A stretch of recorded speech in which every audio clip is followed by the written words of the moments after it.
تو یہ چونکہ مورخ جو تھا یہ تو مسیحی تھے، حضرت عیسیٰ علیہ السلام کے ماننے والے. اس نے کتاب لکھی، دنیا میں وہ دستیاب ہے، کئی زبانوں میں اس کے تراجم موجود ہے. اس کا نام ہے H Michael Hart. H Michael Hart کتاب اس کی ہے، چھپی ہوئی ہے، تو مل بھی جاتی ہے. تو ایک بار برطانیہ کے بڑے ہال میں وہ اسپیچ دے رہا تھا، تقریر کر رہا تھا. دوران تقریر کسی متعصب اور کسی تعصب پسند نے، کسی معاند نے یہ سوال کیا کہ مائیکل ہارٹ، آپ نے سب سے پہلے جو نمبر دیا ہے وہ اسلام اور پیغمبر اسلام کا نام دیا ہے. ان کی جگہ پر عیسیٰ علیہ السلام بھی تو ہو سکتے تھے، ان کی جگہ پر موسیٰ علیہ السلام بھی تو ہو سکتے تھے، اس کی جگہ پر بہت سارے یہودی اور نصرانی بھی ہو سکتے تھے، لیکن آپ نے سب سے پہلا نام اور پہلی پوزیشن محمد ابن عبداللہ یعنی اسلام اور پیغمبر اسلام کا نام دیا ہے. اس کی وجہ کیا ہے؟ تو اس نے کہا وہ سن کر سمجھنے کی ضرورت ہے.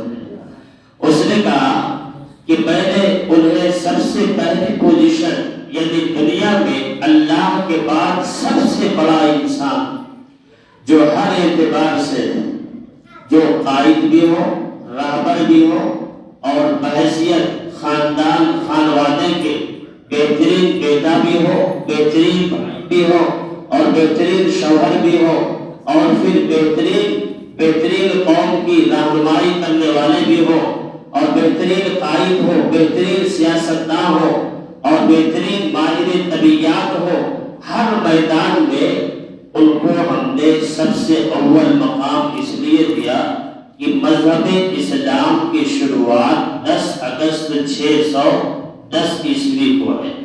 10 اگست 610 عیسوی. ابھی 18 نومبر 2022 ہے، اندازہ لگا لیجیے. آقا صلی اللہ علیہ وسلم کی پیدائش 20 یا 22 اپریل 578 عیسوی، 40 سال کے بعد نبوت ملی ہے. تو آپ جو ہے 10 اگست 610 عیسوی بنتی ہے. تو اس مائیکل ہارٹ نے کہا کہ اسلام کی شروعات ابھی 1400 سال ہوئے ہیں اور اس کے بعد اسلام جو سب سے پہلے جس پر پیش کیا گیا تھا صرف 4 آدمی تھے.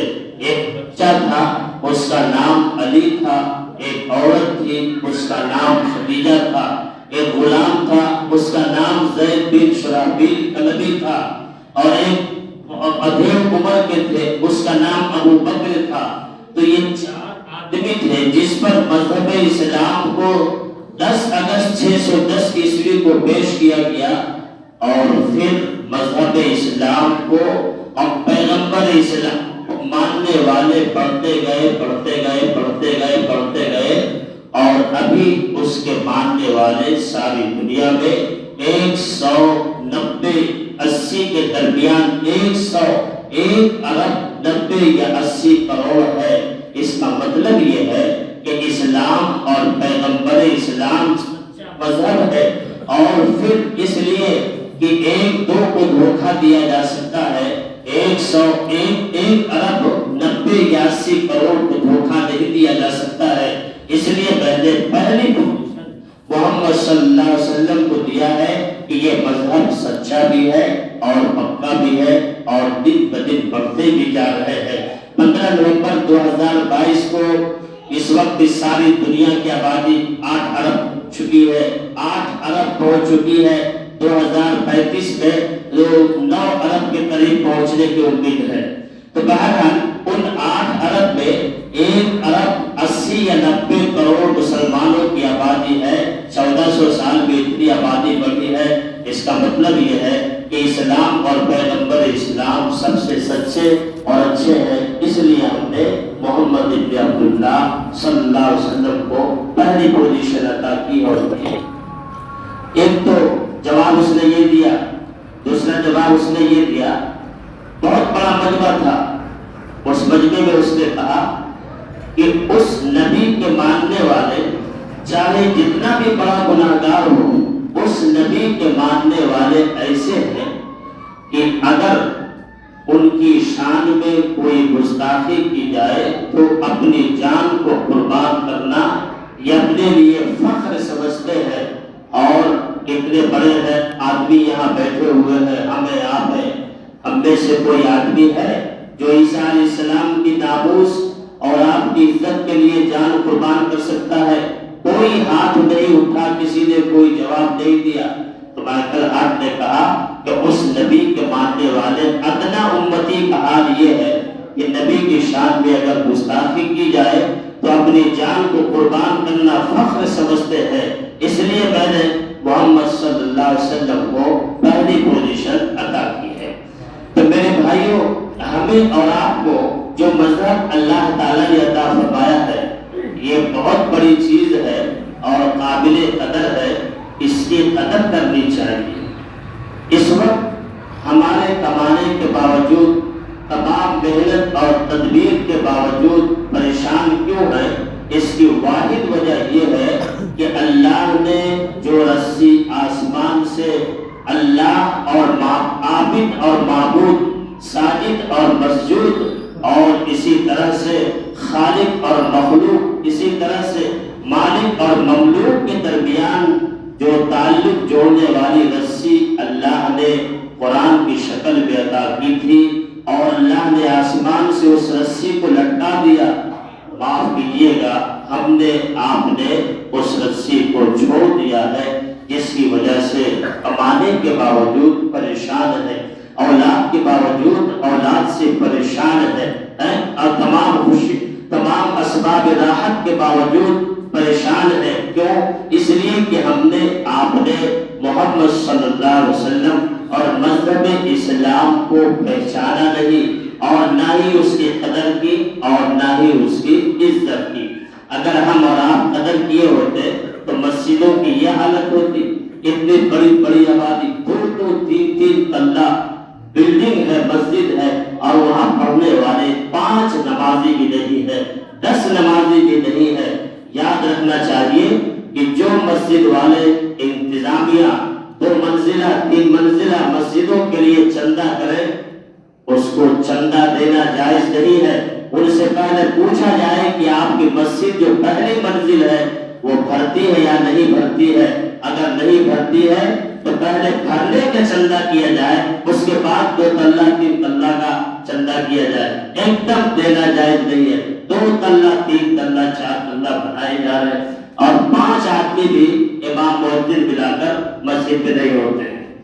تو یہ ہمارا آپ کا حال ہے۔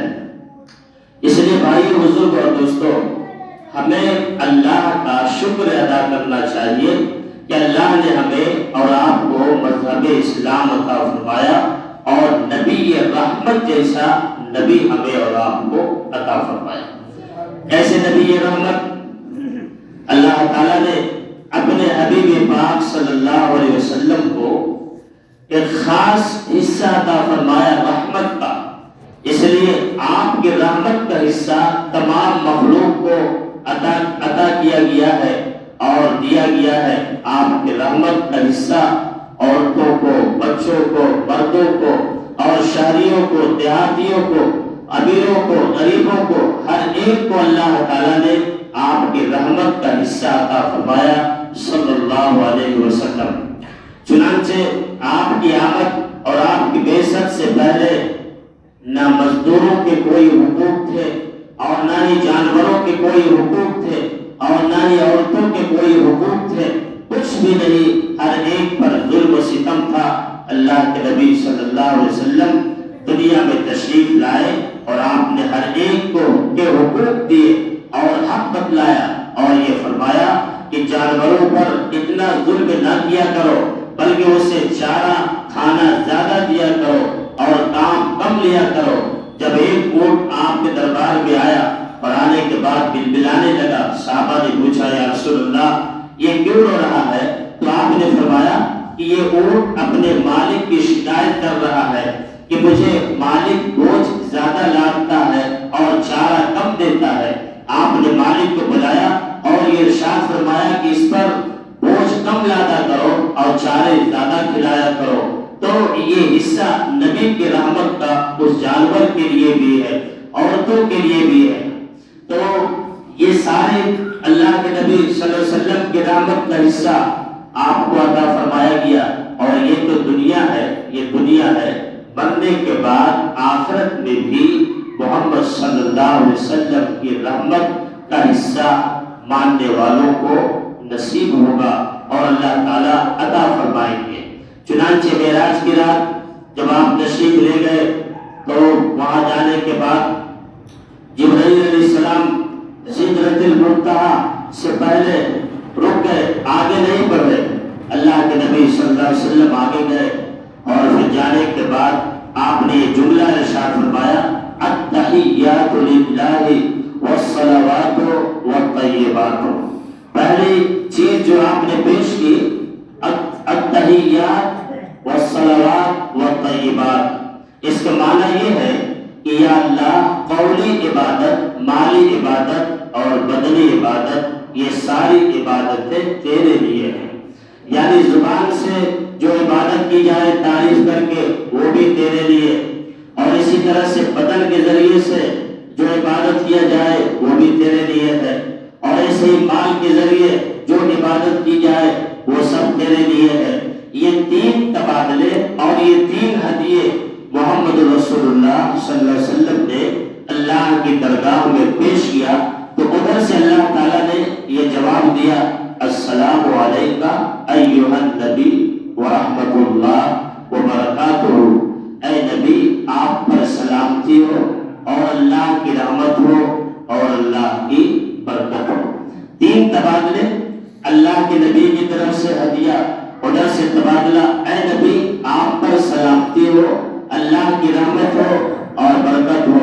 اس وقت نبی کی رحمت جوش میں آئی اور آپ نے سوچا کہ تبادلے تو ہو گئے، اللہ کے لیے تین ہدیے اور اللہ کی طرف سے میرے لیے تین، تو آپ نے اپنی امت کو یاد فرمایا۔ مکے کے اندر، مدینے کے اندر بلال، ابو ہریرہ اور اسی طرح سے دوسرے صحابہ اور قیامت تک جتنے بھی آنے والے اور آپ کے ماننے والے آپ کی امتی ہیں، وہ یاد آئی اور آپ نے فرمایا السلام علینا وعلی عباد اللہ الصالحین۔ اے اللہ تیری طرف سے ہمارے اوپر سلامتی بھی ہے، رحمت بھی اور برکت بھی ہے، لیکن صرف میرے ہی لیے نہیں، صرف میرے اوپر نہیں، بلکہ السلام علینا وعلی عباد اللہ الصالحین۔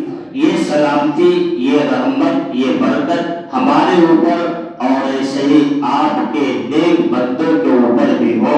اشہد ان لا الہ الا اللہ واشہد ان محمدا عبدہ ورسولہ۔ یہ جبرائیل علیہ السلام کا قول ہے کہ جب دیکھا کہ دونوں طرف سے تبادلے ہو رہے ہیں تو انہوں نے یہ گواہی دی کہ میں گواہی دیتا ہوں کہ اللہ ایک ہے اور محمد صلی اللہ علیہ وسلم اللہ کے بندے اور اس کے رسول ہیں۔ وہاں سے واپسی ہوئی تو اللہ تعالیٰ نے 50 ٹائم کی نمازیں فرض کی، 50 وقت، ابھی تو 5 وقت پڑھتے ہیں لیکن شروع میں 50 نمازیں فرض ہوئی۔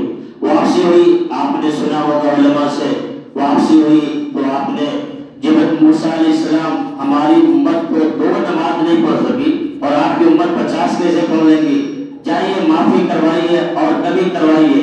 چنانچہ آنا جانا ہوتا رہا، 5 نمازیں رہ گئی۔ جب واپسی ہوئی تو اللہ تعالیٰ نے آواز دی کہ اے میرے نبی آپ جائیں، آپ کی امت 5 وقت نماز پڑھے گی لیکن میں اسے 50 نمازوں کے برابر ثواب عطا کروں گا۔ یہ اللہ کی مرضی ہے اور یہ اللہ کا شرف۔ ہم تو 5 وقت بھی پڑھنے کے لیے تیار نہیں، 5 وقت بھی پڑھنے کے لیے تیار۔ اللہ کی قسم پڑھیں گے آپ کا فائدہ ہوگا، نہیں پڑھیں گے آپ کا نقصان ہوگا، نہیں پڑھیں گے آپ کا نقصان ہوگا۔ تو آپ کی امت 5 وقت پڑھے گی لیکن میں اسے 50 کا ثواب دوں گا۔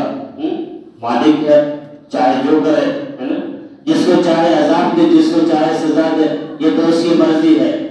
تو بہرحال یہ 50 نمازوں کا صلہ 5 اور 5 اگر پڑھیں تو اللہ اسے 50 کے برابر ثواب عطا فرماتا ہے۔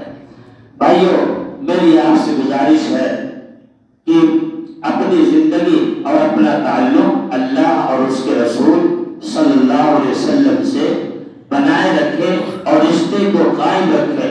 اگر یہ رشتہ قائم رہا تو انشاءاللہ یہاں بھی کامیابی ہوگی۔ اور مرنے کے بعد کبھی کبھی یہ بات سوچنے میں آتی ہے کہ اللہ تعالیٰ نے یہ دنیا بنائی اور سارے مخلوقات، بے شمار مخلوقات بنائے، اور صرف اللہ مالک ہے، اور یہ کھانا پینا، سونا بیٹھنا اٹھنا، کاروبار، یہ پیسے، یہ سب پھر بالآخر موت آتی ہے اور انسان مر جاتا ہے۔ یا اللہ مرنے کے بعد کیا انجام ہوگا، کیا حشر ہوگا، یہ ساری چیزیں سوچنے کے بعد یہ سمجھ میں آتی ہے کہ اللہ اپنی بڑائی اور اللہ اپنی تعریف چاہتا ہے، اور اللہ یہ نہیں چاہتا کہ میرا بندہ جہنم میں جائے۔ ما یفعل اللہ بعذابکم ان شکرتم وآمنتم وکان اللہ شاکرا علیما۔ اللہ تعالیٰ ہمیں آپ کو عذاب دے کر کیا کرے گا، بشرطے کہ ہم مومن ہو اور شکر گزار بندہ بن کر رہے۔ تو اللہ کی یہ مرضی نہیں، اللہ کی یہ چاہت نہیں۔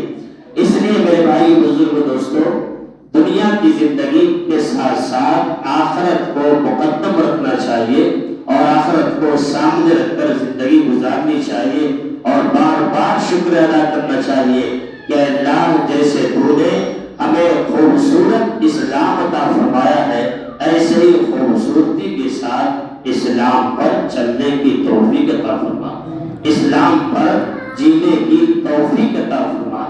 ادھر سے دھیان ہی ہٹ گیا ہے، اسلام کی طرف سے دھیان ہی ہٹ گیا ہے، شریعت کی طرف سے دھیان ہی ہٹ گیا ہے نا، سنت کی طرف سے نظر ہی ہٹ گئی ہے، اور ہم اس قدر دنیا میں ڈوب گئے، اتنا ڈوب گئے، اتنا ڈوب گئے، اتنا ڈوب گئے کہ اب نہ کوئی بچانے والا ہے اور نہ ہی کوئی نکالنے والا ہے، ڈوبتے چلے جا رہے ہیں۔